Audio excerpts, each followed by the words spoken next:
Okay, we're going to call this meeting to order of the Sacramento Transportation Authority and Sacramento Abandoned Vehicle Service Authority to order at 1:33 p.m. November 14, 2024.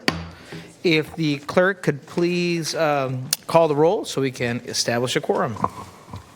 Director Desmond? Here. Director Frost? Here. Director Thau? Here. Director Hume? Here. Director Maple? Here. Director Rodriguez? Here. Director Sandu? Here. Director Talamantes? Here. Director Valenzuela? Here. Chair Guerra? Present. Director Kennedy?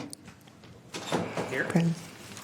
And we do have a quorum with those members present. For the record, Directors Jana Karpinski-Costa, Director Swin, Director Spees, and Director Terry are absent.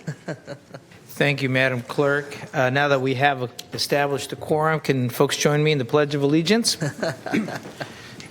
Salute. Pledge. I pledge allegiance to the flag of the United States of America and to the republic for which it stands, one nation, under God, indivisible, with liberty and justice for all. Thank you, everyone. Madam Clerk, could you please read our announcements? This meeting of the Sacramento Transportation Authority is live and recorded with closed captioning. It is cablecast on Metro Cable 14, the local government affairs channel, on the Comcast and DirecTV UVerse cable systems. It is also live streamed at Metro 14 Live at saccounty.gov. Today's meeting replays Sunday, November 17th at 2 p.m. on Metro Cable Channel 14. Once posted, the recording of this meeting can be viewed on demand at youtube.com at Metro Cable 14. To make in-person public comments, please complete a speaker request form and hand it to the clerk. The chairperson will call your name when it is your turn to make a comment. You may also send written comments by email to boardclerk@saccounty.gov, and your comment will be routed to the board and filed in the record. Great. Thank you very much, Madam Clerk. Okay, let's move on to our first item on the agenda here. Madam Clerk. First item on the agenda is comments from the public regarding matters not on the agenda, and I do not have any comments. Very good. Thank you, Madam Clerk. We're on the consent item. Oh, wait, no, that was matters not on the agenda. Okay, we're going to go on item number 2. Madam Clerk. Item number 2 is a recognition and appreciation of departing members of the Governing Board for service to the Sacramento Transportation Authority. Great. Thank you, Madam Clerk. It's my pleasure to take a quick, brief moment to thank folks for on this board for their service. We normally have the executive director's report, but this is a time after the election where we thank folks who've given their time to look at transportation issues and our future planning of our county. And first, I'd like to start off by thanking Sue Frost here. And Sue Frost was appointed to the STA board in 2016. In fact, she was council member, Sue Frost, at that time, and I think mayor of Folsom at the same time in the rotation. She was approved. She provided 8 years of continuous service to the STA throughout her tenure. She was involved in a number of our measures, both Proposition. I think it was. Forget the B first and then A after that, and then the different iteration of A. She's had a reputation of being our fiscal steward and a leader on that, and working with folks like the ITALK to make sure that our transportation dollars are spent wisely, and really appreciated her time through her tenure here at the STA. Let's give her a big round of applause for her time. Thanks, Sue. Sue, I don't know if you have any thoughts you'd like to say. This, I think, is your last STA board meeting with us. Yes, thank you. Thank you, Chair. I want to say thank you to STA and to all the staff. I think we've had 3 different iterations of staff over the years, and I've learned a lot at the STA board, and I know I've always been the tax fighter on the board, and so that was really nice of you to say it that way, Eric, this fiscal steward. But it's been an honor and a privilege to serve with all of you, and I want to thank you for the years and wish all of you the best going forward as I'm floating down the river fishing for walleye in Arkansas. I'll be thinking of you sitting through meetings. So thank you, Eric. Thank you, Supervisor. Appreciate that. Also, couldn't join us today, but I do want to thank board member and council member Donald Terry, who also served as mayor for the city of Rancho Cordova and council member. He was an alternate and would come in to pitch hit, but many times when he was appointed as a full-time member, he was our representative from Rancho Cordova, particularly on the subcommittee to assess the feasibility of additional transportation funding. I do want to thank him for a lot of his work on air quality, on the relationship between transportation and how our cities grow, and also making sure that as we grow, that we're addressing those air quality challenges. So he's not here today, but I do want to thank him for his service, and we do have a little parting gift for him as well.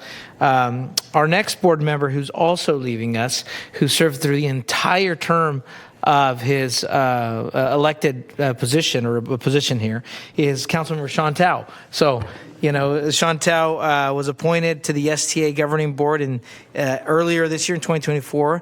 But during his time on STA governing board, he jumped right in and helped address a lot of community concerns and needs, particularly on active transportation and on bike trails. And in District 2, the issue of some of the challenges of public access to transportation, the bike trail was the only real way for folks to get to work and to get to school.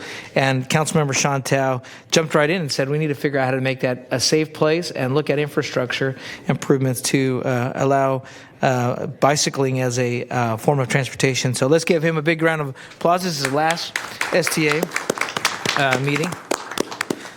Councilmember Tao, any closing comments here? Yeah, thank you, Chair Guerra. In my short 9 months on the board, I was honored to serve among my colleagues and also vote on, the mobility hubs in North Sacramento, looking at mobility hubs on the Loeb Station as well as Marconi and Swanson Station as well. So looking for that development there with EV chargings and more transportation. And as I retired from politics, I'm not retired yet. But then I will still be in the community with my nonprofit, Hmong Youth and Parents United, and looking forward to working with everyone. And so thank you so much. Well, thank you, Board Member Tao. And he never missed a meeting in all of his term as council member. So, let's give him another big round of applause. Thank you, Board Member Tao. That was from the north end of our city, but north end of our county. But from the south end of our county, we are saying thank you and goodbye to our good friend Paul Sandu, who was appointed to the STA governing board in 2020, right in the middle of the pandemic, and he served 5 years of continuous service here from the city of Galt, and helped advocate and helped us resolve. With our other friends in the South County, the shared governance with Isleton. And because of that, now we have a path forward between our city of Isleton and the city of Galt to better communicate and find a way to represent the South County area. I do want to thank for his commitment for recognizing the challenges that our rural communities have, to making sure that even though a lot of attention sometimes is paid into the central area of our county, the communities of the South County, Isleton and Galt, and the farming communities sometimes have the worst roads. And those folks, whether they're working there or commuting to Sacramento, need to also have safe transportation. So wanted to thank Councilmember Paul Sandu, and let's give him a big round of applause for his years of service. Councilmember, any comments here? Thank you, Chair Eric Guerrero. Give me the opportunity to speak a few words. First of all, I would like to thank you, everyone from the governing board of STA board, my colleagues, staff member, and the chair. I was first elected on the Galt of City Council back in 2018, and the second time I was elected City of Galt in 2022. I joined the STA board back in 2020, almost 5 years. I joined it, and I get a lot of knowledge and experience from this group. So this group have a lot of knowledge, lot of experience on the STA and some other work. And I really appreciate to recognize me this afternoon, and I really appreciate too. And I hope we keep in touch with all of you guys. Well, thank you. And the last thing, I would like to take the opportunity to congratulate Board of Supervisors Sue Frost. She going to retire on her term. Thank you for her long time service to this community of Sacramento. Thank you. Thank you, Councilmember Sandu. Another big round of applause for his years of service here. And finally on this board, I want to thank my colleague on the Sacramento City Council, and who has served here on the board since 2021, also served as vice chair in 2021, served on our number of our committees in selection of our past executive directors. And most importantly, since the sound wall issue was one of the reasons I ran for council, she helped shepherd through with Caltrans funding for the Alhambra Triangle Sound Wall on Highway 50 here, and a tireless advocate for multimodal transportation, for air quality and our environment. Let's thank, and for her years of service, Councilmember Katie Valenzuela. Thank you. It's truly been a pleasure to work on this board and with your incredible team. Kevin, you're the second executive director in my short 4 years, but I'm really excited to see the work that folks have been able to get done. You have tough things in front of you, and so I'm not entirely sad. I'm going to miss some of that, but I wish you all the best of luck, and I hope that you'll never forget to keep the Central City in mind where we're sitting today. Thank you. Well, thank you very much.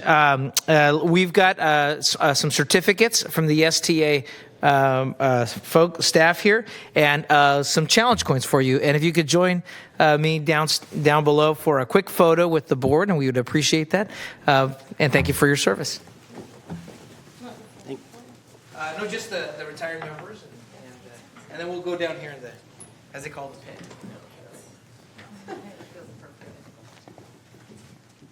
Yeah, I just wanted to say, so we went through a lot of challenges with Freeway Service Patrol, trying to get that program budgeted. So we have Freeway Service Patrol challenge coins because we were able to solve that budgetary issue we've had in the past. So thanks, everyone.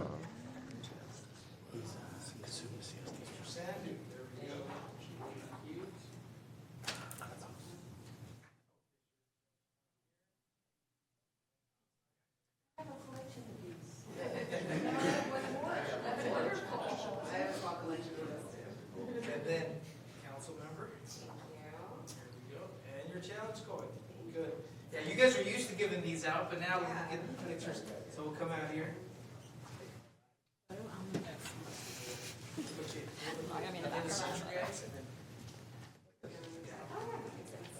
Okay.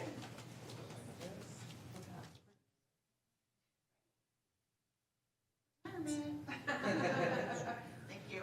Thanks, everybody. We'll get donuts.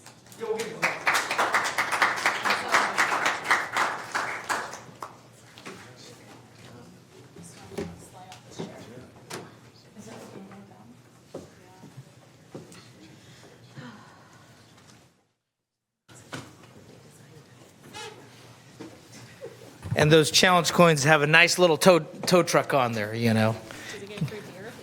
That's right. I don't know. That's right, an electric tow truck, yeah. Okay, thank you everyone very much. Mr. Chair? Yes, sir. I'm just curious, how long will the cake and soda reception in the lobby be? For the, no cake? With our fiscal steward here, I think it would be if we spent it on cake and soda. I was told there would be cake. Yeah, that'll be on the next itemized for the transportation measure. Okay. So, but very good. Thank you very much. Okay, Madam Clerk, we'll move on to our next item here. The next item is consent items numbers 3 through 5. Very good. Do we have any members signed up to speak? I have no cards here myself, Madam Clerk. There are no public comments. Second.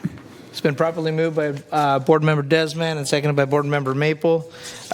Any further discussion? Seeing none, all those in favor, please signify by saying aye. Aye. Okay, all those opposed, measure passes. Okay, Madam Clerk, we'll move on to the next item. Item number 6 is to receive a presentation from the Independent Taxpayer Oversight Committee and approve the annual comprehensive financial report, agreed upon procedures report, and governance letter. All right, Dustin and Robert here. Thank you, Chair. Good afternoon. Am I on? There you go. So I'm here before you to present the fiscal year 2023-24 financial audits, and I have Robert Holderness to join me. He's the ITALC chair, our Independent Taxpayer Oversight Committee chair, and he's going to open up the presentation, and I'll continue after him.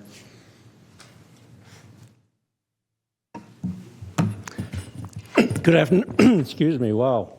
Good afternoon, Chair and members. Robert G. Holderness appearing this afternoon on behalf of the ITALC.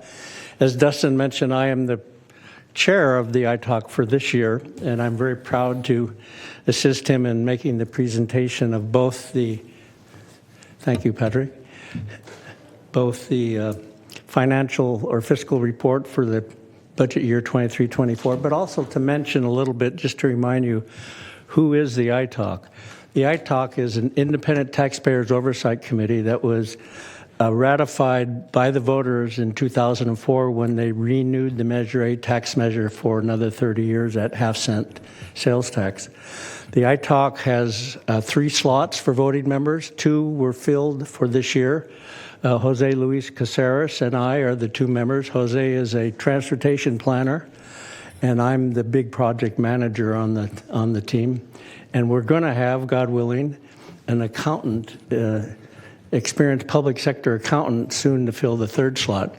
But in addition to that, we have 3 ex officio members, and I'm here to tell you they're very important because they participate in a very active deliberations of your ITALC. They don't just sit by and watch us.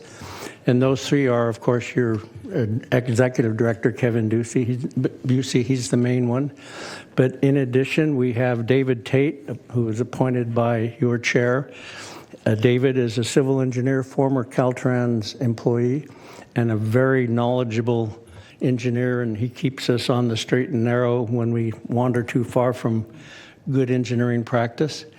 And then last but not least, we've got a representative from the Controller and Auditor's Office, Mark Spessy. I don't know if you know him or not, but Mark, of course, helps Dustin keep us on track for our financial matters. So today we're going to give you the report on the fiscal year 23-24. And in the first quarter of next year, we're going to give you a report on the performance audit that we've undertaken during this year and what recommendations, if any, we can come up with for your consideration. So with that, I will reintroduce Dustin to give you the fiscal report. Thank you, Bob. All right. Have a couple of slides here. So just to set the stage, the fiscal year 2023-24 ended in June of 23, or 24, I'm sorry. We had a financial statement audit prepared with the help of Lansell and Lunghart, and that's what we're presenting today. As Bob mentioned, the ITALC is involved in this entire process. They helped us hire Lansell and Lunghart, and they oversee the audits as they occur. So just to talk about a couple of key financial attributes that STA holds near and dear, that's how I'll say it.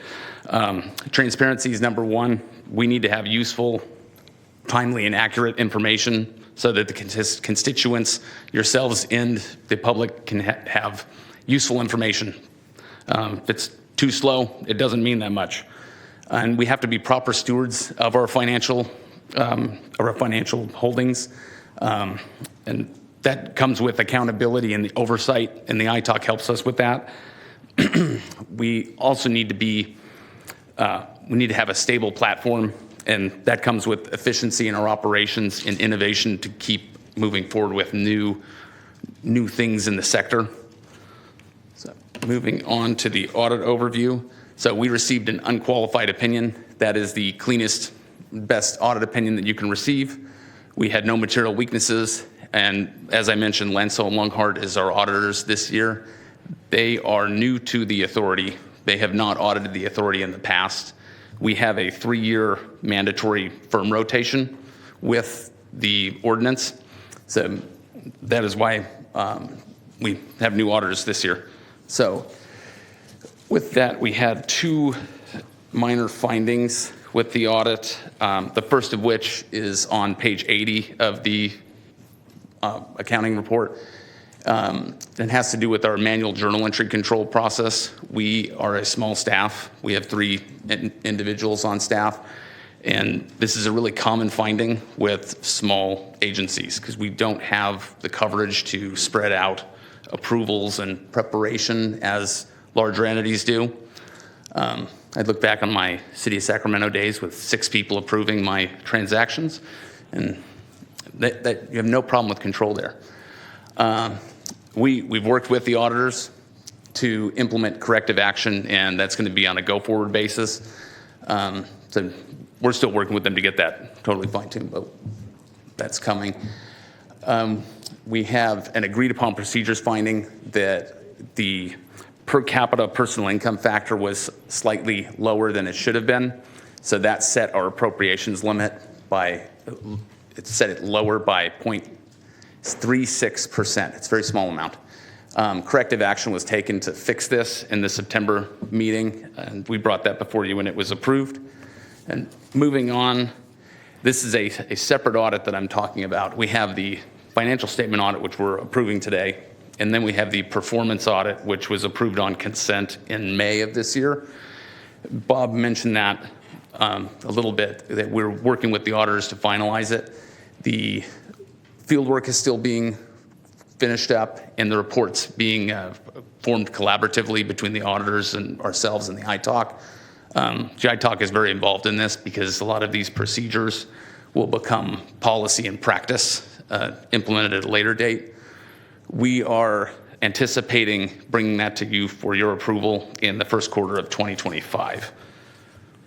So with that, that concludes my presentation, and the recommendations with this action are approving the annual comprehensive financial report, approving the agreed upon procedures for the appropriations limit, and the audit communication letter. And with that, Bob, myself, and Lansell and Lunghart are available for any questions you have. Thank you, Dustin. Very appreciate that. Madam Clerk, I don't have any comments cards. Is there anybody signed up to speak? There is not. Thank you. Let me bring this back to the board. Any questions from the board or comments? Yes, Board Member Maple. Chair, appreciate it. Just a quick question. So I want to go back to the internal control deficiency. So I think I heard you answer this, but do we know what led to it? It's just that there weren't enough people to catch that there were manual entries that weren't happening, or can you explain that a little more? Well, so to define it a little bit more, it's considered a significant deficiency in audit terms. It has to do with preparation of journal entries that weren't reviewed by anyone else directly. So they didn't find any concerns, but there was an internal control gap there where we didn't have an approver looking at all the journal entries as they occurred. That makes sense. All right, that's it for me. Thank you. Great presentation. All right. Let me bring this back to the board. Any further questions or an action? I'll move the item. Okay, thank you. It's been properly moved. It's been properly moved by Board Member Maple and seconded by Board Member Rodriguez. Seeing no other comments, all those in favor signify by saying aye. Aye. All those opposed? Measure passes. Okay, Madam Clerk, let's move on to our next item. Item number 7 is the appointment of Independent Taxpayer Oversight Committee member. Very good. It's very simple here. Let me actually ask if there's, Dustin, do you have anything else to add on this one? Not for the audit report, no. But no. The next item's mine too. So. Okay, go ahead then. Yeah. All right, thanks, Chair. So I am before you today to present the recommended appointment of a new member to the Independent Taxpayer Oversight Committee. As Mr. Holderness emphasized in the earlier presentation, the ITALC plays a pretty critical role in the oversight and guidance of STA. We rely on them. I consider them our sounding wall for anything STA related. So the position that we are seeking approval for was last held by Joan Barucki, for those of you that remember. She retired in the winter of 2022 from an 8-year term on the ITALC, the longest tenure you can have. Since her departure from the seat, it's been vacant, and the seat in particular is for a person with experience in municipal audits, finance, and budgeting. So our recommended candidate is Geraldine Krajewski, or Jerry, and she brings over 20 years of experience in the accounting field, including the last decade with our friends over at the Sacramento Area Council of Governments, or SACOG. And this highlights her understanding of the sector and makes her an ideal fit for the ITALK committee.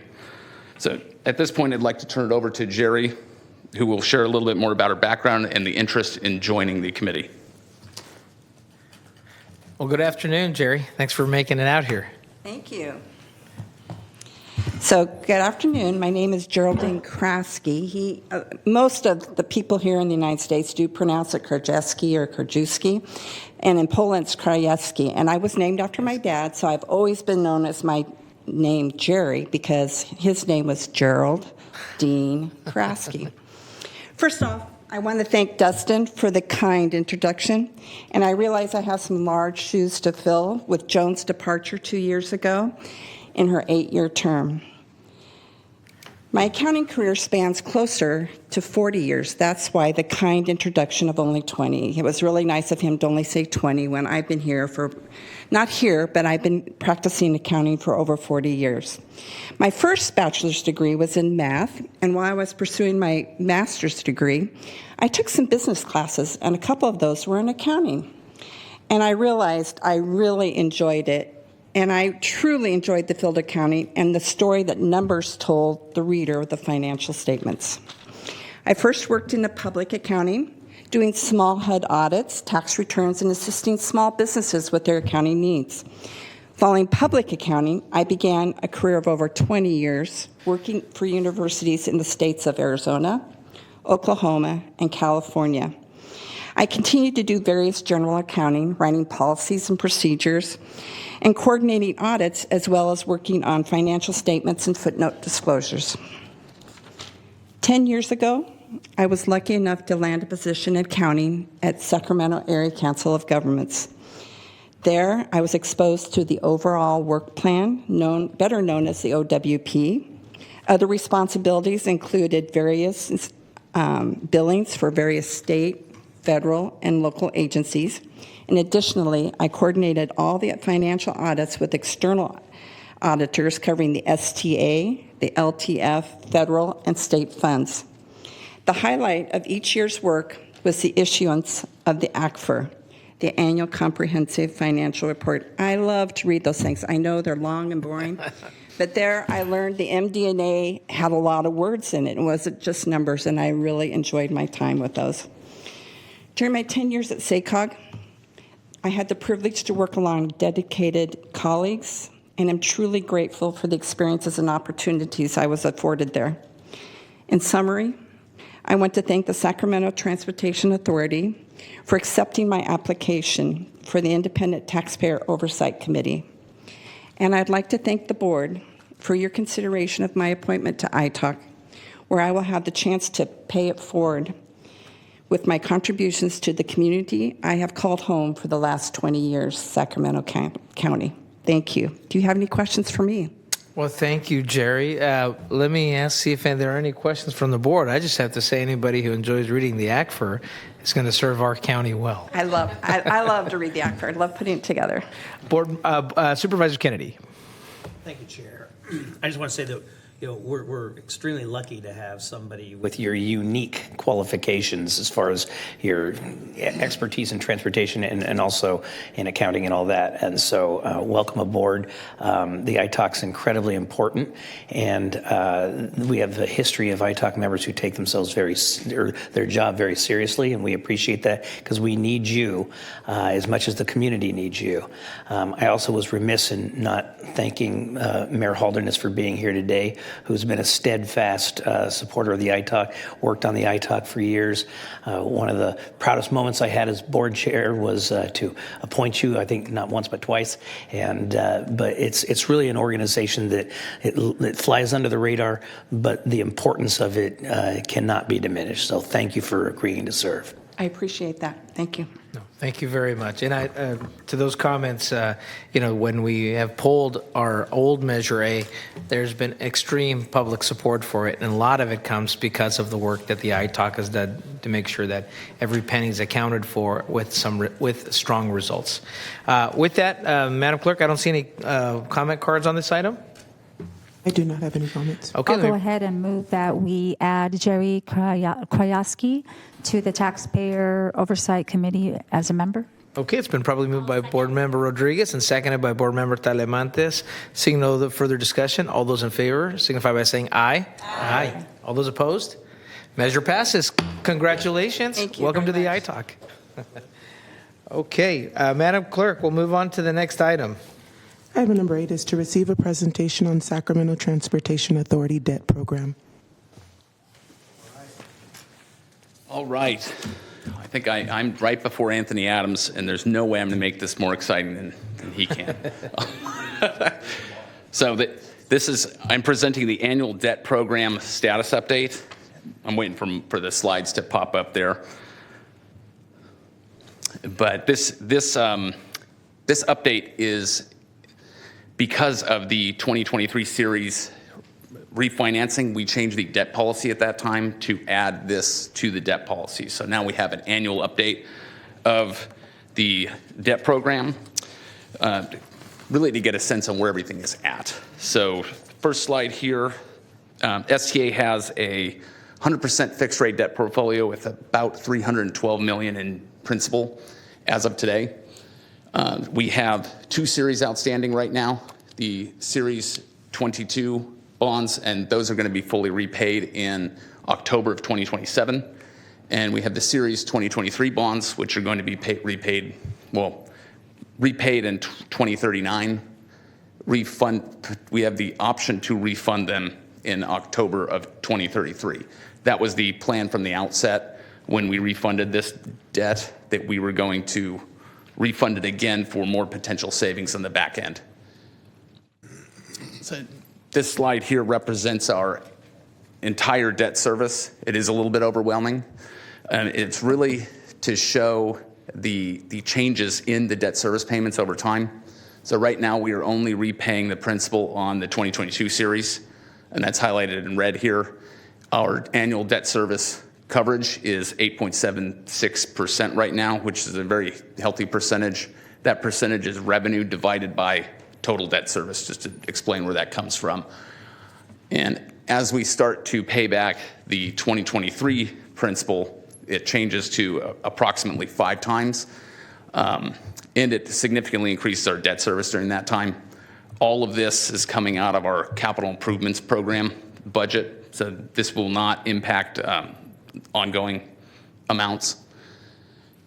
This next slide here is our additional bonds tests and our covenants. So as we talked about earlier, the 8.76 and the 5 times, that is covered in the chart down to the bottom left there. Our additional bonds test, which is part of our debt policy, is 2 times. So we cannot exceed 2 times maximum annual debt service. That's a ceiling that we will never reach with the way that the program is set up, because we only bond on capital improvement program amounts. And we also have covenants that are associated with our master indenture. All of those are down to the bottom right, and we're in compliance with all of those. So this slide represents our future bond refunding and the potential savings with that refunding. This is all associated with our 2023 series. As of September, if we were to refund at that rate, we would have a net present value savings of $5.3 million. So all to say that we are on track to refund with the current market conditions, but we do have 9 years before that becomes possible. So, and with that concludes my presentation. I tried to keep it short and sweet. Thank you, Dustin. And this is just a receive and file for us here. Obviously, I think the biggest question was when we took this action, would it cost us money in the future? And we're already seeing the potential savings. Any other questions from the board? Seeing none. Thank you, Dustin. Madam Clerk, we'll move on to our next item. Item number 9 is to receive information and consider authorizing the executive director to execute a grant agreement amendment for the Neighborhood Shuttle Cycle 2 with Sacramento Regional Transit District. Just let me introduce this item. So, good afternoon, Chair, Vice Chair, board members. So we have an existing grant agreement with SAC-RT, and they are asking for an amendment. That grant agreement is specific to Smart Ride, and Anthony Adams with SAC-RT is going to present on their sort of updated proposal to kind of tweak Smart Ride, we'll say. And then ultimately, we'll be asking for the board to approve an amendment to our current agreement. This project is funded under our Neighborhood Shuttle program. It's a grant that we provided to SAC-RT. And with that, I'm going to ask Anthony to come present on the proposal. Thank you, Kevin. Thank you, Dustin, also for the kind words. Chair Guerra and members of the STA board. My name is Anthony Adams, Director of Planning for Sacramento Regional Transit, here to discuss some revisions to our famous Smart Ride program. So Smart Ride started in 2018. It was a big deal. It's actually the largest and most successful microtransit program in the nation. This was really started as one-time funds coming from STA, from your neighborhood shuttle program. So really, you guys are the main partner in this program. I wanted you guys to take a look at the map on the right. These are the zones that we use right now. And these zones were selected because there are areas that have limited transit coverage. So within these limited transit coverage areas, we provided over 1.5 million rides to places like shopping, medical facilities, and civic needs. When people got to go somewhere, we were there for them. The deal is since 2022, the one-time funding has run out, and that $800,000 that we've been receiving from STA did not cover the cost of this program. In fact, 90% of the cost was being covered by Sacramento Regional Transit. And I know a few of the people in this room have had this issue as well. Funding has reduced in the past couple of years with the federal funds kind of lapsing. And at least in the transit industry, we call this a transit fiscal cliff. So this chart on the right side is actually Bay Area transit operators, and they are reaching hundreds of millions of dollars in shortfall over the next year. So just to say, we're not in the boat by ourselves here. So much so that the legislature passed SB 125. It's really a relief package for transit agencies to make sure they get the fiscal house in order. And that's what we're doing here. So we need by 26 and 27 to make realistic and reasonable reductions in our budget. And we looked at Smart Ride as a way to maybe achieve that. Right now, we're spending $8.4 million a year. That's just to operate it. We also have a fleet of 44 shuttles that are reaching their useful life. If you did amortize it over 5 years, it's $10 million a year that we're spending on this program. So we did want to learn some lessons from Smart Ride. We have been doing it for the past 6 years. And it really does fill a mobility need. And it's often used by transit-dependent riders, folks who don't have any other option. We're getting them to the places they need to go. It's also very attractive for only $250. If you guys have ever taken Uber or Lyft, I'm sure you know those costs. And what that resulted in was an oversubscription. Sometimes, I think we had a 25% rejection rate. Sometimes waits were over 30 minutes for this service. And finally, this service was expensive to operate. Not only do we have to have our own staff to operate this, we have to have our own shuttle fleet, 45, and the average cost per rider was $47. So after they paid that $250, SAC-RT was paying $47 per rider. This resulted in a fare box ratio of 2%. The state wants a fare box ratio of 20%. So we went out to the public and we asked them what they wanted to see. How do we transition Smart Ride? So we presented to our Mobility Advisory Committee, we held some open houses, we did some online town halls, and also the SAC-RT board. All of these meetings were well attended, over 50 attendees at all of these meetings. We heard some main themes. We need affordable mobility solutions for these equity populations, the most vulnerable people who don't have any other options. And also we heard that wheelchair accessibility was very important, and also folks with service animals. I'm sure you guys have seen this little picture on the bottom left here, the difference between equality and equity. We're not necessarily looking for equality here. We want equity. We want to make sure that the people who need the most get the most resources to get to go where they need. So, James Drake here behind me and staff did hundreds of hours of research. We called a dozen different places and we did some research to find out how other people were doing it. In fact, all we really need to do is just look over the bridge, over the river to West Sacramento. What we'd like to do is do a similar program to West Sacramento. We are going to rebrand Smart Ride into SAC-RT Flex and focus on the most vulnerable populations, low-income persons with disability, and seniors. In order to do this, to make sure that we're serving the right population, riders are going to have to sign up. We're going to make this rather easy. It's going to be existing things. If you're part of SNAP, if you're part of Social Security, you just put that in to your registration and you're automatically approved. This will save money. We're going to serve half of the riders for 1/6 of the cost. So for 1/6 of the cost, we're going to do 1/2 of the riders. If you guys can do some fractions, that's a 2/3 operational efficiency improvement. And the average cost is going to be $16 per rider, fare box ratio at 16%, much closer to what the state's looking for. And all vehicles will have wheelchair accessibility. These are a few details about the service model, very similar to what West Sacramento's doing. We're actually going to use the same provider as West Sacramento, VIA. They provide the vans, they provide the drivers, they provide the booking service. It's basically a turnkey service. We're going to allow rides to be booked in advance now. So if you do this ride and you go somewhere, you're going to have a guaranteed ride back. That's one of the things we're having with Smart Ride now. Folks are going somewhere on it, and they don't necessarily have a guaranteed ride back. It is very similar to Smart Ride in the fact that we're going to be using the same zones, operating during the same operating hours, so very little change on the customer side for this. And this is a premium service. It will take you door to door, so we are asking $250 for this ride. No more passes are accepted. It used to be that if you had a pass, if you were a college student, if you had a monthly pass, you could take this as many times as you wanted.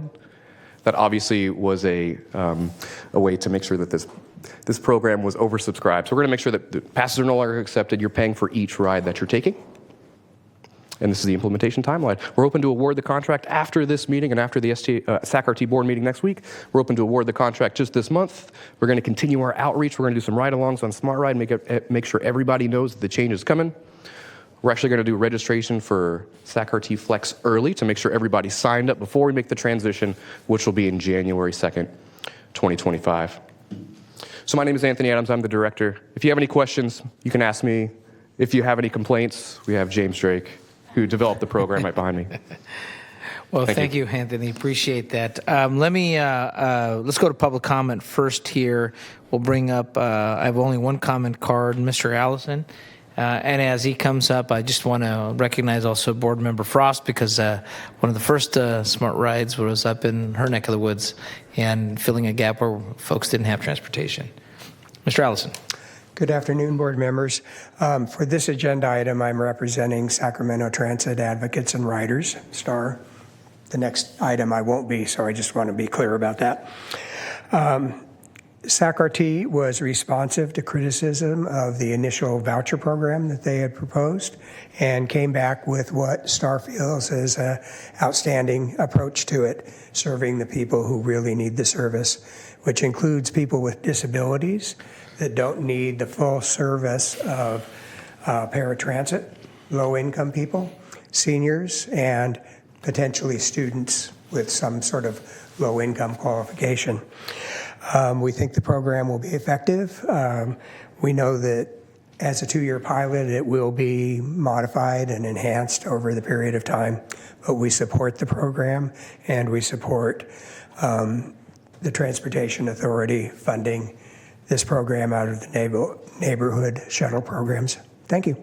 Thank you, Mr. Allen. Appreciate your comments of support here. I have 3 members signed up to speak. Board Member Desmond, Hume, and Maple. Board Member Desmond. Thank you. So I have a few comments and a couple questions. You know, I know having these kinds of programs in the suburban areas, it's a tough nut to crack, you know, to get people to use them. I guess it's pretty remarkable to me. So we were subsidizing this to the tune of about 98% per rider. Yeah. The Smart Ride. And I guess I'm not entirely surprised because I would, even though it was a great service, you know, I used it a couple times myself. I would see the vehicles parked and empty for long periods of time, you know, even in my own neighborhood. So we're replacing that with this, but you mentioned that it'll serve half the riders. What options are going to be available to the other half that are currently being served by Smart Ride and now lose that opportunity? Would be basically the general population, which is going to be the ones that we're kind of excluding from this. It'll be low-income seniors and people with disability. So the general population that don't fit that, those 350, we're hoping that they have alternatives, that they're not the transit dependents, that they can walk somewhere to our transit lines, or they could take a bike, walk, get a ride from their friend. Lots of folks do have an alternative, but they were taking Smart Ride as a convenience With budgetary issues, as it were, we need to make sure the people that need it get it, not the people that want it. Okay. And I understand that. That's certainly going to be a concern to a lot of people. And we are going to be looking at like a first last mile program very soon. We're seeking some other funding. So that would be another way that folks who don't fit those vulnerable populations could do a first last mile, like from your home to a light rail station or to a bus stop. So we are looking at different ways to expand our offerings. So it's not just one arrow in our quiver. We have many different programs for the folks that need it.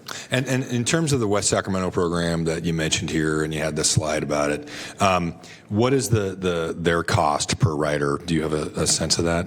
I don't know the answer, to be honest. I know that it's very popular. It's so much so that they're using their general fund to help supplement. And the eligibility criteria is the same as what we're proposing? So West Sacramento is general population, but I think I found that 30 or 40% of them are seniors that are riding it, because it tends to be the people that need it that take that. So that is a general population service, but their budget is more than ours for just a small city. Okay. So they have the resources to do so. And the last question, the gentleman from ECOS mentioned that there was a proposal or something being considered about a voucher.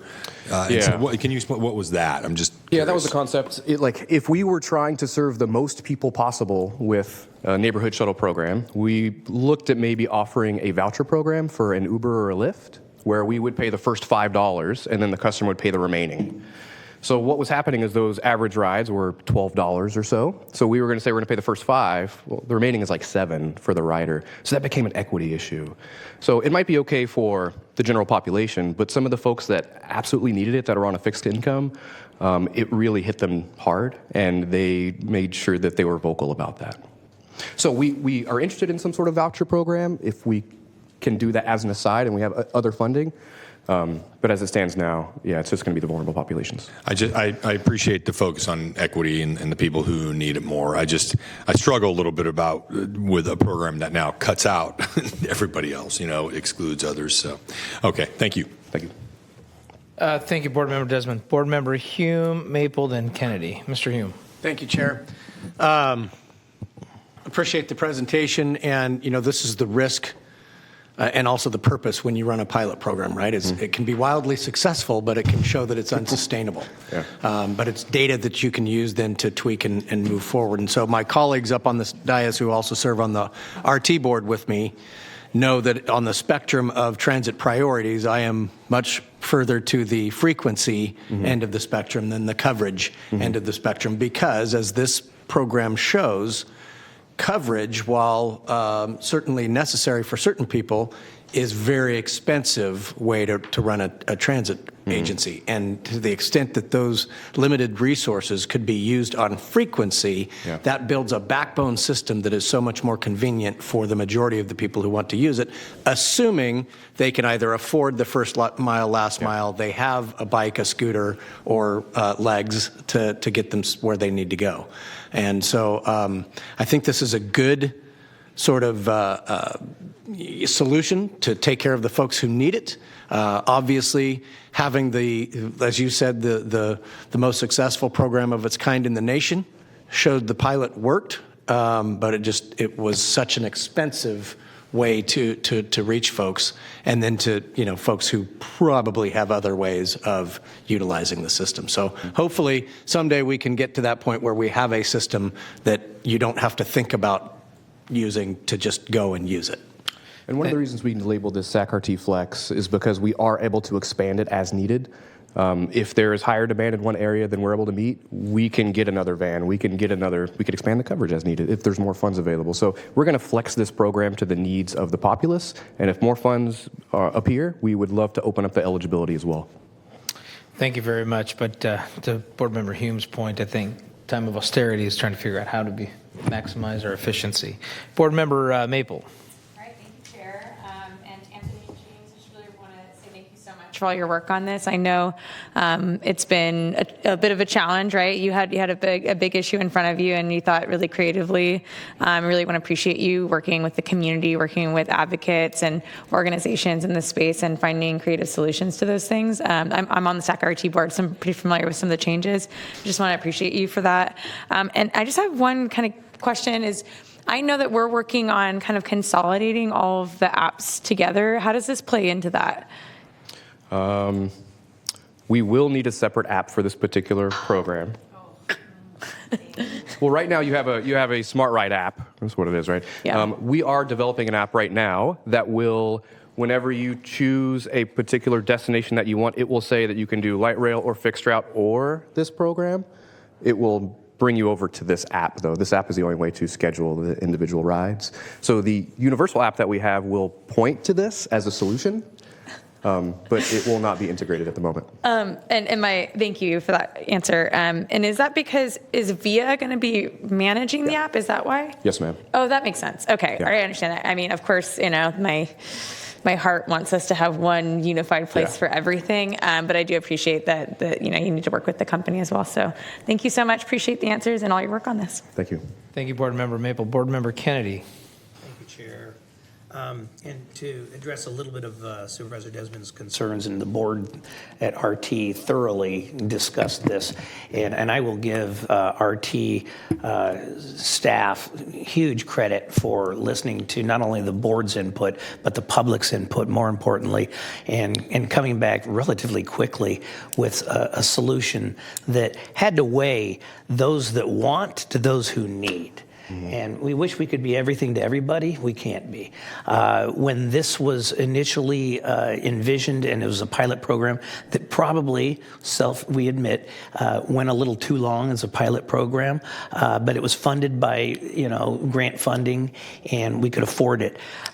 It was also envisioned as a last mile, first mile alternative. It didn't become that. It became a program of convenience where I don't want to pay for Lyft and Uber anymore when I can do this for $2.50, or in some cases for free. And I don't think that that's serving the general public. What we did was we made sure that we protected those that need our system, and they're serviced first. And so some people who are going to be a little inconvenienced, that's just the nature of our budgetary constraints. Thank you. Thank you, Board Member Kennedy. Board Member Frost. Oh, I just want to thank you thank RT and all of your hard work in finding these efficiencies. I want to say when this Smart Ride began, it was as a result of RT listening and Henry Lee listening to the communities in the outlying areas where there were gaps in service, because it was too expensive to pay for someone to drive a bus all day for one rider at 4 p.m. in the afternoon. And so it was an ingenious way to solve a problem, and I'm really glad that you can continue even if it's, I have people who come to my community meetings with Smart Ride, so they use it in my district. And so I just want to say I appreciate that you were able to find those efficiencies that keep it going. Thank you. Thank you. Thank you, Board Member Frost. Thank you very much. I appreciate, again, those comments. This is our best approach at being able to make sure that we service the people who really need it.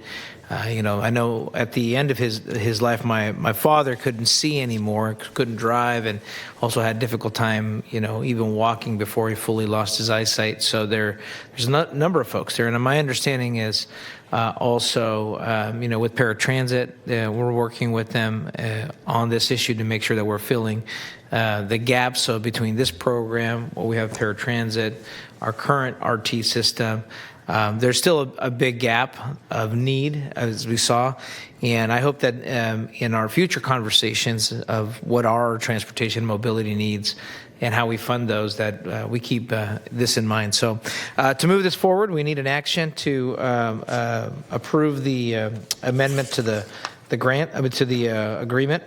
So I'll take an action from the board here. Move approval. Second. Let's see, I heard a second from Hume, but a motion from Kennedy. All those in favor signify by saying aye. Aye. All those opposed? Measure passes. Thank you very much for your work, and we'll go on to our final item here. All right, Mr. Busey. Item number 10 is to receive a presentation on potential legislative changes related to Sacramento Transportation Authority, and then consider authorizing staff to pursue state legislation. All right, good afternoon, Chair and board members. So I'm here to present on that legislation.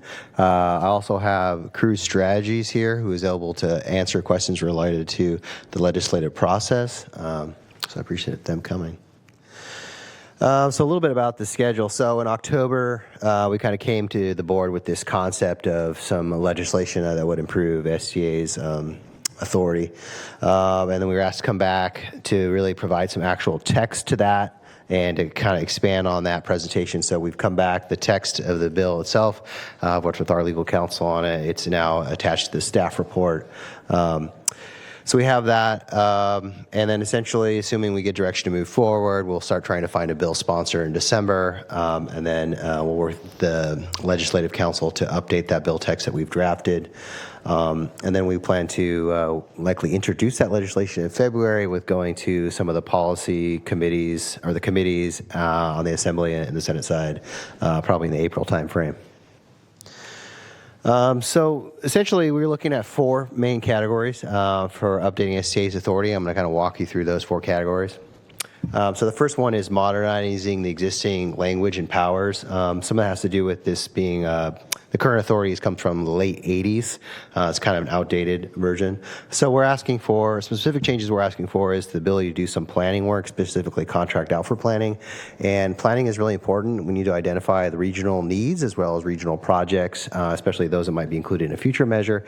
In addition, a lot of the grant funding that we're trying to leverage with Measure A requires planning in advance. So we have to do this planning effort to say, okay, we've done the planning effort. Now we're ready to apply for grant funds. So it's really important that we're able to do that. The other one is contracting out for revenues, right? So SDA was created to bring additional revenue to the cities and the county for transportation. And so we do that through our sales tax. However, there are other revenues, such as, I'm going to say, VMT funding that we could access, that I think if we can leverage those VMT funding to fund bike and ped projects, I know that's a very much an interest in the cities and counties.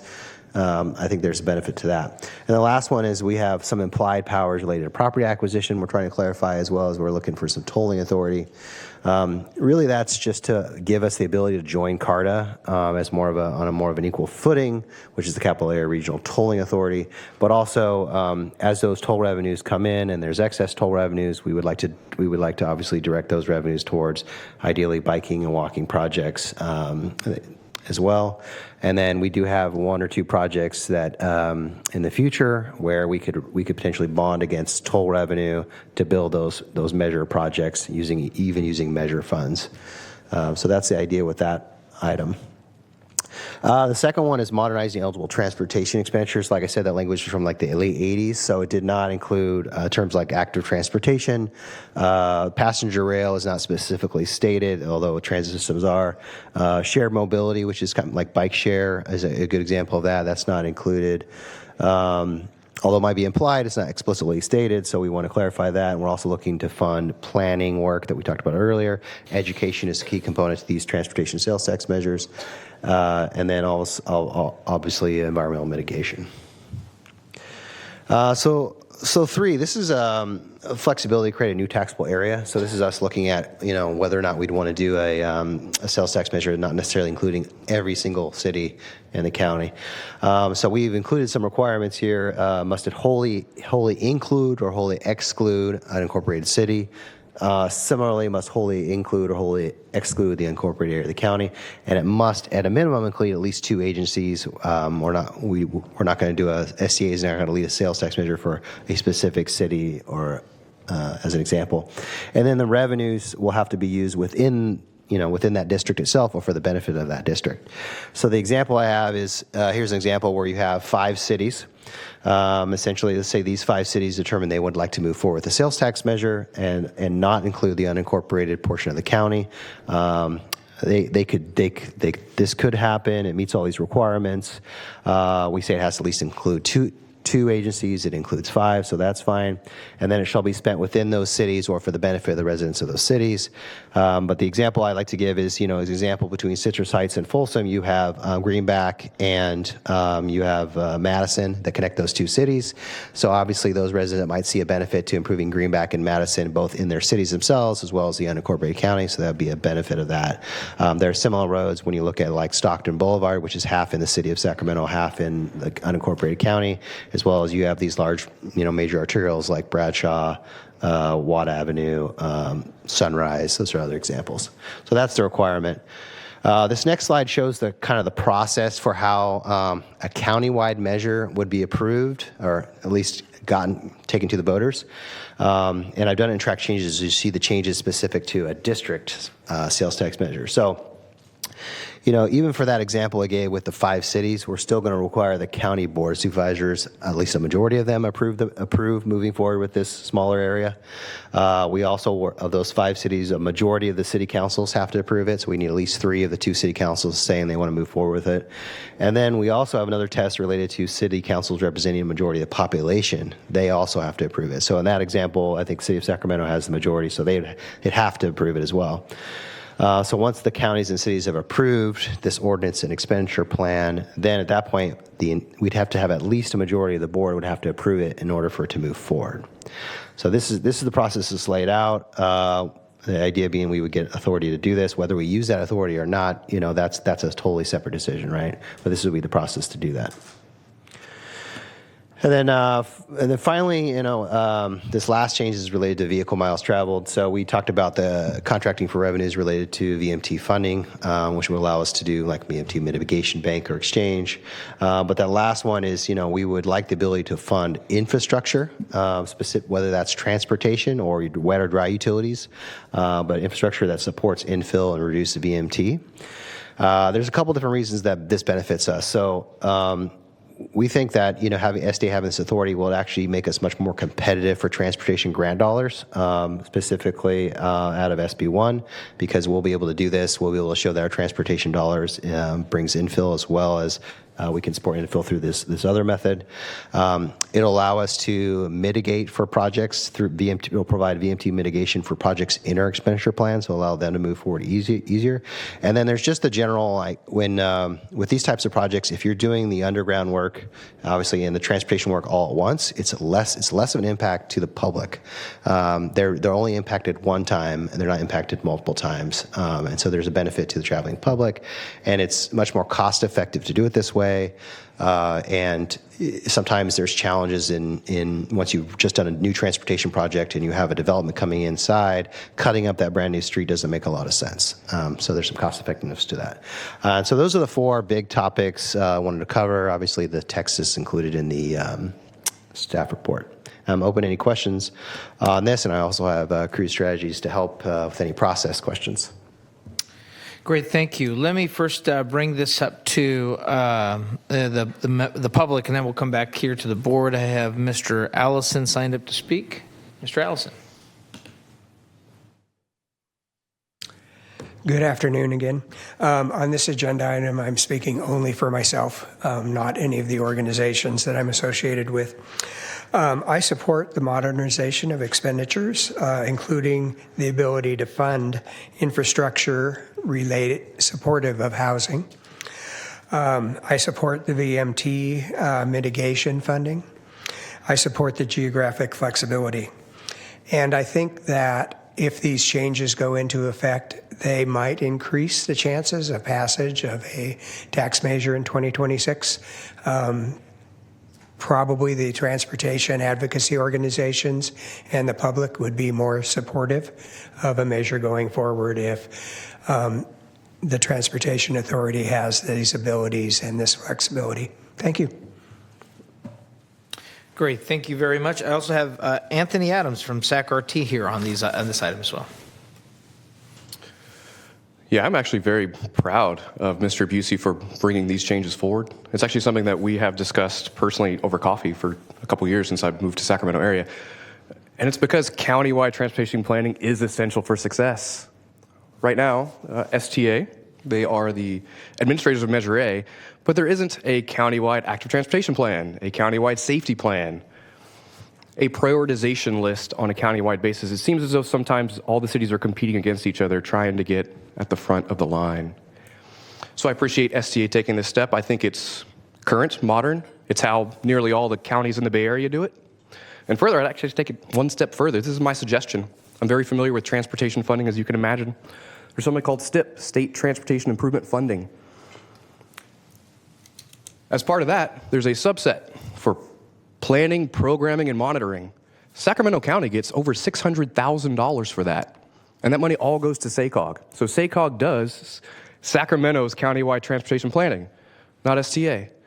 So I would recommend that we put an amendment into this that suggests that we ask SACOG for some PPM funding so STA can have the resources it needs to do the countywide transportation planning that it needs to do. Thank you. Okay, thank you very much. Before we bring this to the members, let me ask, see if Mr. Cruz here or Audrey, if there's any thoughts you may have about the current, conversation on opportunities or issues that the legislature may be looking at, or just thoughts on this item here. I know you've been working on transportation for a while, and I think it might help the board at least recognize. My biggest take on this was our ordinance is from the 1980s, and things have changed quite a fair bit. Yeah, thank you, Mr. Chair. Steve Cruz on behalf of Cruz Strategies. And I agree with Kevin's comments in terms of the need and the benefit. And in response to your question, I do, if I crystal balling in terms of the legislature, I think one, it's seen as a district issue, so you always sort of have the advantage. So hopefully getting the support of a delegation will make that much easier, and obviously local stakeholder buy-in. But I do believe it does align with state priorities in terms of active transportation and bikeways and so forth. So I think modernizing the statute just as a policy is something that the legislature would welcome. So. Okay, thank you. Let me bring this over to the board. I had Maple. Are you okay? Okay, good. So board member Hume, Frost, and Desmond. Board member Hume. Oh wait, Desmond. Board member Hume, and then Frost, and then Desmond. Go ahead. Are you sure? Yep. Okay. Yeah. Thank you, Chair. First of all, I want to appreciate your comments, Anthony. I don't often look to the Bay Area for how we ought to be doing things in Sacramento region, so I don't necessarily know that was the best suggestion, but the idea that we might ask for some money back from SACOG in order to do planning within and for Sacramento County, I would support that effort. And I just want to kind of put a finer point, because last time this came up, I had expressed some concerns. And my concerns are over this. One, opaqueness or lack of transparency for constituencies. And so I think the more that we start to carve out, and this only applies to this jurisdiction, or this only applies to this boundary, and this only applies, then it becomes a little bit harder for them to know exactly who should I talk to if I'm not getting the services that I believe I am paying for. So that's one issue. But then the other issue is the idea of mission creep. And so before, when you had brought this forward, it was talking about using some of the sales tax revenue from a transportation measure to go directly towards the production of housing. And I believe that's just a very inefficient way to produce housing. I can start to wrap my mind around the idea of that we are paying for infrastructure that supports that infill and bridges that gap and reduces some of the redundancy that may happen where we're having to pave roads several times because of work that's being done. And so I think we're getting closer to something that is a little more palatable. So I support where staff is at and where we're going, and I do think that there are some good suggestions coming forward, again, of how to build this agency to be a little more robust than simply what is kind of an accounting function at this point, into something that is a little more forward-looking as far as the integration of transportation funding and how it improves the communities that we serve. Great. Thank you. Board Member Frost. Kevin, I was going to ask, I just wanted to make sure I understood. When you first briefed me on this, I thought, there were some really good ideas. I felt positive about it. The question I have, and I want to make sure I understand if we become a separate entity, we're building this outside Measure A, we're not changing Measure A, or are we changing, is this what we're changing, we're actually making changes to Measure A, or are we beefing up STA, and STA now becomes another competitor for funding from within the region? For instance, you know, the county is trying to capture SB $1, and the connector is trying to capture those dollars as well. And then SACOG is a 6-county region. So I want to make sure I understand where we're going with it. Yeah, so I mean, as I understand the board and everyone on the board, I mean, my job is to be a value add and not compete with as far as grant funding. So we're not trying to do that. As far as this is the change that's proposed, and Bill might correct me here, but the change that's proposed would affect the current authority that we have. However, the ordinance and the expenditure plan were passed by the voters back in 2004, I believe, and so obviously we can't change that. They allow for every 10 years to do a review of the plan, and so that's what I was wondering. Yeah, is that what you're trying to do? No, here? not necessarily. So I mean, the next review is in 2029, and so I mean, yeah, maybe in 29 potentially that could be a consideration. But I think if you look at what happened in 2019. I mean, it's a little bit of a zero-sum game, right? Where everybody's used to the certain funds that they're getting, and so no one really wanted to change anything, right? Because they're all consistently getting the funds. 80% of those funds are being provided directly to the cities and the county, right, as well as SACRT. And so everybody's pretty much happy with the status quo. So I don't anticipate this, even in 2029, I don't anticipate that changing. And then, obviously, the ordinance was written as a transportation measure, right? And so I don't know if you could then, some of this other stuff we're talking about was related to infrastructure. I don't anticipate. I think it would be very hard to fund infrastructure with the current measure. You're saying this is outside the ordinance, and it just changes the function and the mission of STA. I'm saying this is for a future measure. Is really what the intent here is if we do a new measure and we want to look at some additional options, we have the flexibility to do that. If this bill passes, we can do that, and whether we do it or not, obviously, is a separate discussion in the future. But it gives us the ability to do it. Thank you, Bill. Any comments? Well, my take would be that it wouldn't substantially change new Measure A, current Measure A, but there is a possibility that some of the things in this legislation could affect or enhance what we're doing with Measure A. It would also clarify some things that we already do, some assumptions we've made about implied powers. This would make them express, but no significant or substantial radical changes to what's already in the current expenditure plan. Well, clarifying what we've already been doing is probably a good legal thing to do. Yeah. So, Board Member Desmond. Good. Thank you, Mr. Chair. Thank you, Kevin. Good discussion, and I'm glad you brought that up, Director Frost, because that was a concern I had as well, or a question I had anyway. I had a question for Steve. Are there any other transportation measure administering authorities like STA throughout the state that you would anticipate might want to join us in this effort in kind of modernizing and updating the authority that we have? I may look to Kevin for some help here, but I don't know offhand, but I do think that this one would be considered a standalone bill specifically for STA. Sacramento. Yeah, so just having seen these bills come through before, they typically are done for a single entity. So while there may be others, they would still be treated as a separate standalone bill. Okay, but I would imagine you would check with some other. Correct. Yes. Okay. Yeah. Sorry. Yeah, we could certainly check. I agree with Director Hume that I think it's important to give STA a little more flexibility and to potentially potentially, move beyond just being essentially the accountant for our sales tax measure. You look at Placer County, you look at El Dorado County, they actually have a little more authority in what they do. And I'd like to see STA be the same way. I mean, I'm a huge supporter of SACOG as well, but I think we have to have a little more control and influence over our own destiny here. And I also agree with Anthony's point about having a little more control over those planning funds, and I don't know if that's something we can incorporate into a motion to add that as a potential legislative priority, or how we would approach that. Sure. Yeah, this is kind of a workshop. Okay, great. Great. Good. Well, thank you. And I wanted to also thank Board Member Rodriguez, because the idea of having the flexibility, not that it's predetermined, but about split zoning came about understanding the challenges in our different priorities that our voters have throughout the county.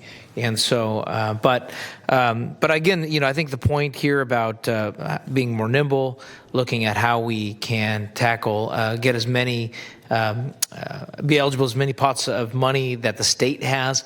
I think there's probably a pretty good feeling that little money is going to be coming from the federal government anytime soon. So we need to be as competitive with the state dollars as possible here.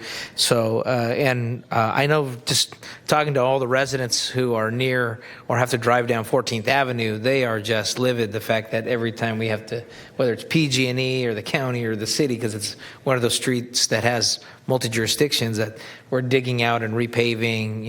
It's like you don't even need speed bumps there because it's already built in that way with all the construction that's been done. So figuring out how to better do that as we're building housing and figuring out the public works side, I think would be a good aspect for STA to have that authority. I see Board Member Maple punched up. Board Member Maple. Just a really quick process question.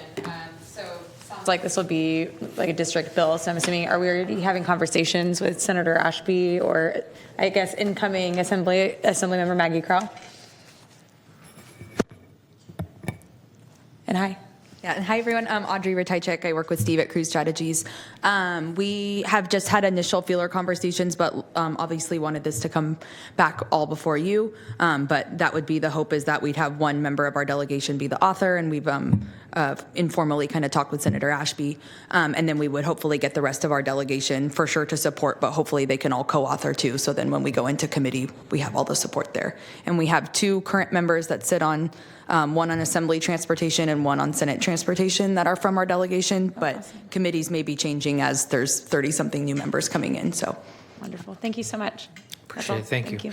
Well, good. Well, this I think what we need is a motion to authorize staff to pursue this legislation, and this is the first start of the process here. You saw the outline there. So, seeing no further discussion, let me bring it back to the board for a motion on this. I move approval to direct staff to pursue that legislation, but I would also ask them to also explore potential legislation relating to giving us the flexibility over some of those planning dollars as well. Over the statement. Okay, it's been properly moved by Board Member Desmond, properly seconded by Board Member Maple. All those in favor signify by saying aye. Aye. All those opposed? No. Measure passes. And thank you for that. I think that was our last item on the agenda. Madam Clerk? Final item on the agenda is comments of authority members. Any comments from our board members? This is the last chance you have, Supervisor Frost. You're getting rid of the tax fighter today. Fiscal steward. Fiscal steward. I still hold you all in very high regard. Thank you very much. We are adjourned at 2:50 p.m.